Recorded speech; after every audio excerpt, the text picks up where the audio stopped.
Taloja phase 1 आणि phase 2 येथील दीर्घकालीन पाणी टंचाईच्या समस्येच्या विरोधात स्थानिक रहिवासी आझाद मैदानात आंदोलनासाठी एकवटले होते।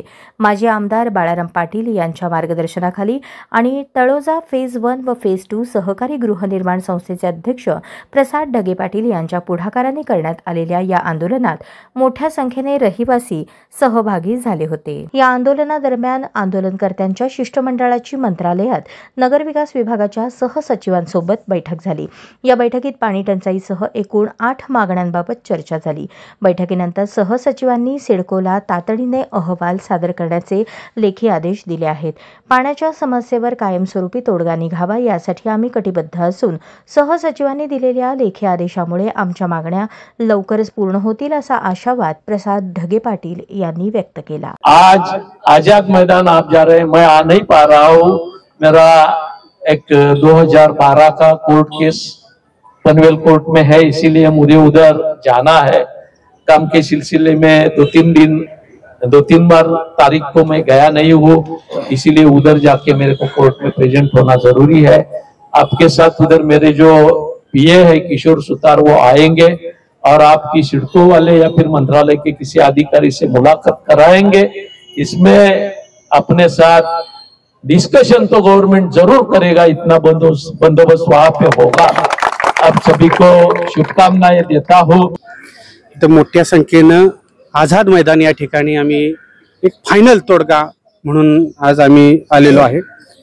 गेले 4 वर्षामध्ये तुम्ही ह्या सगळ्या बाबी कव्हर करताय, तर हे 4थं आंदोलन आहे भर पावसामधलं आणि टोटल 6वं आंदोलन आहे पाण्याच्या संदर्भातलं। काही 100% असं म्हणू शकत नाही की काही प्रशासनाने केलं नाही असं म्हणू शकत नाही।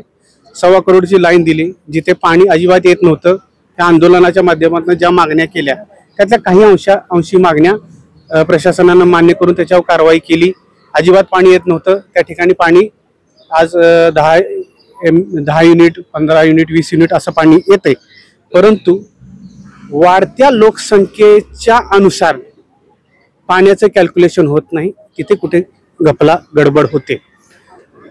मोठ्या प्रमाणावर विशेष करून तळोजामध्ये मास हाऊसिंग आणि सिडकोच्या जमिनीवर वसणारे खाजगी विकासक यांच्या माध्यमातून सिडकोच्या परमिशननं बांधकाम म्हणजे अतोनात अशा प्रकारचे फास्ट अशा प्रकारचं बांधकाम चालू आहे।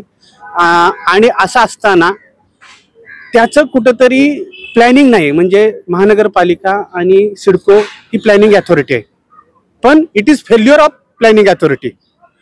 म्हणजे घराला ओसी देताना सीसी देत असताना त्याच्या संबंधित मानवाला लागणाऱ्या मूलभूत गरजा आणि नियमाची पायमल्ली या ठिकाणी होत आहे। म्हणजे कसं की त्या ठिकाणी त्या एरियामध्ये जेवढे लोक राहायला येत आहेत, जितने लोग वहाँ पे रहने आएंगे उनका पहले ही प्री प्लानिंग करना मतलब प्लानिंग अथॉरिटी है। लेकिन लोग वहाँ बड़े बड़े सपने दिखा के लाखों रुपए का घर फांस देते हैं, उधर होल्डिंग में बैनर कि ये है वो है 24 घंटा पानी और ये और वो। एक्चुअली परिस्थिति यहाँ पे मुंबई में आज़ाद नगर में ये बताने आए यहाँ के लोगों को कि मास हाउसिंग के नाम पे यहाँ के झोपड़पट्टी बिल्डिंग की बिल्डिंग वहाँ शिफ्ट किए जा रहे हैं तळोजा में, लेकिन ये छलावा है। हमारी पहली मांग ये है कि जे सिडको ने विकसित केलेले जे म्हणजे प्रायव्हेट किंवा मास हाऊसिंग असतील त्यांचं रिकॅल्क्युलेशन व्हावं आणि त्यांना अगोदर पाणी द्यावं आणि नंतर ओसी सीसी बांधकाम परवाने आणि रहिवासी परवाने त्यानंतर द्यावेत। कारण आज आम्हालाच पाणी नाही आणि हजारोच्या संख्येनं इथून लोक शिफ्ट होणार आहेत मुंबईमधून, महाराष्ट्रातून त्या ठिकाणी बुकिंग झालेलं आहे तिथे। मग त्यांना पण पाण्याचा प्रश्न असणार आणि आम्हाला पण पाण्याचा, मग आम्ही आपसात भांडत बसायचं किंवा दररोज आंदोलन करत बसण्याची वेळ आहे। आमची दुसरी मागणी अशी आहे की 4 ते 5 वर्षापूर्वी जे कॅल्क्युलेशन झालं होतं, जेवढ्या लोकसंख्येला पाणी पुरवठा होत होता, म्हणजे 4 वर्षापूर्वी एका बिल्डिंगला किती पाणी लागत होतं ती कॅल्क्युलेशन, किंवा 4 वर्षापूर्वी पूर्ण शहराला जेवढे बिल्डिंग होते तेवढंच पाणी आज पण दिलं जाते। वाढीव बिल्डिंग आणि एका बिल्डिंग मध्ये राहायला आलेल्या लोकांची संख्या ही 4 वर्षात वाढलेली आहे, त्याचं रिकॅल्क्युलेशन झालेलं नाही, तेवढंच पाणी दिलं जातंय। किंबहुना त्याच्यामध्येच कुठेतरी चोरी चकारी होऊन आमच्याच पाण्यावर डल्ला मारला जातोय। गेल्या 15 दिवसापूर्वी अचानक पूर्ण नवी मुंबईचं पाणी गायब झालं। शासनानं त्यांचा कुठलाही कारण जनतेसमोर दिलेलं नाही। शासनानं कुठल्याही प्रकारची ही केलेलं नाही, म्हणजे सत्यता दाखवलेली नाही। पाणी भ्रष्टाचार करण्यासाठी जे जलकुंभ आता बनवलेले आहेत ते जलकुंभाला इनलेट आणि आउटलेटला मीटर असायला पाहिजे, परंतु तशा प्रकारचं कुठलंही त्यांनी दिलेलं नाहीये।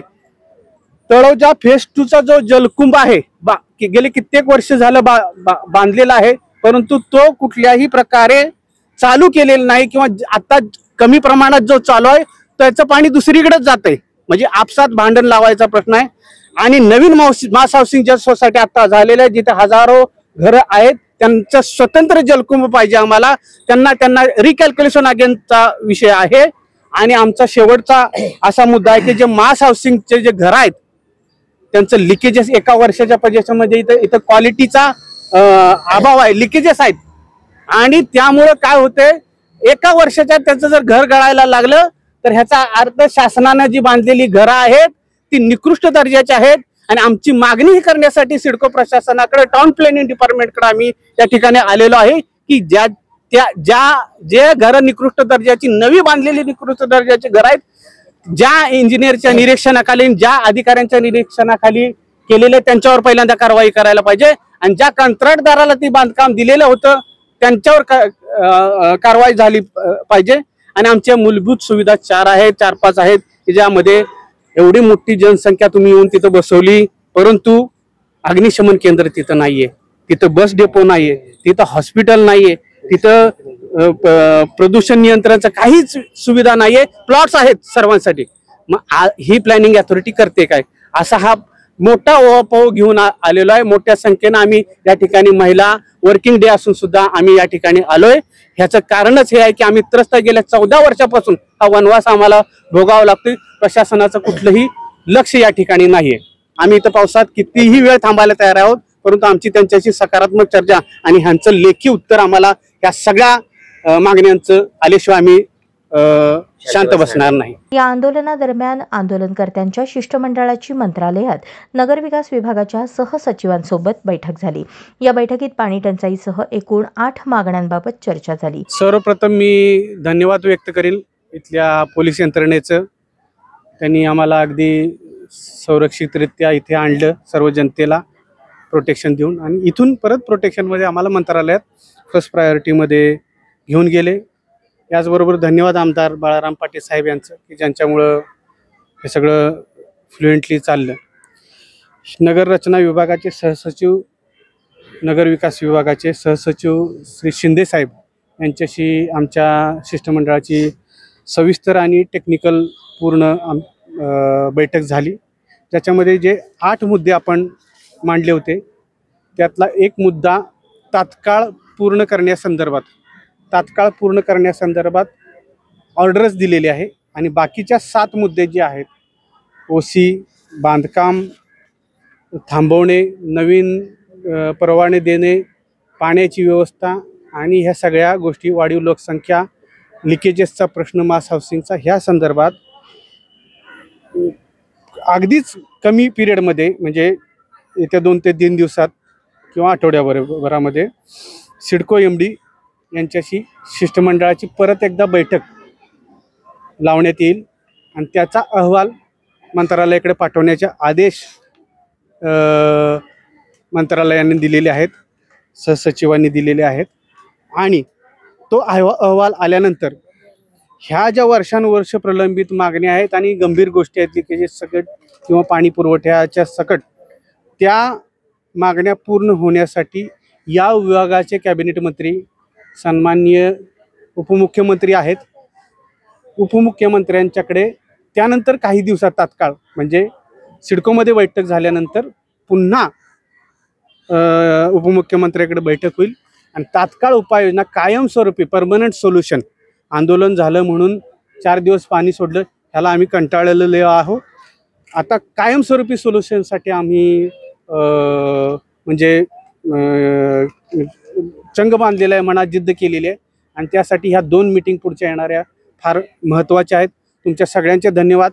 जवळजवळ 400च्या आसपास लोक फेज 1, फेज 2 आणि मास हाऊसिंगमधून विशेष करून महिला भगिनी यांनी साथ दिली, त्याबद्दल धन्यवाद. ह्या सगळ्या प्रक्रियेमध्ये टेक्निकल टीमने जे काम केलं त्या सगळ्यांचे धन्यवाद. मीडियाचे धन्यवाद. ह्या पत्रावर कदाचित इतिहास घडू शकतो, आपल्या समस्या सॉल्व्ह होऊ शकतात अशी अपेक्षा या ठिकाणी व्यक्त करतो.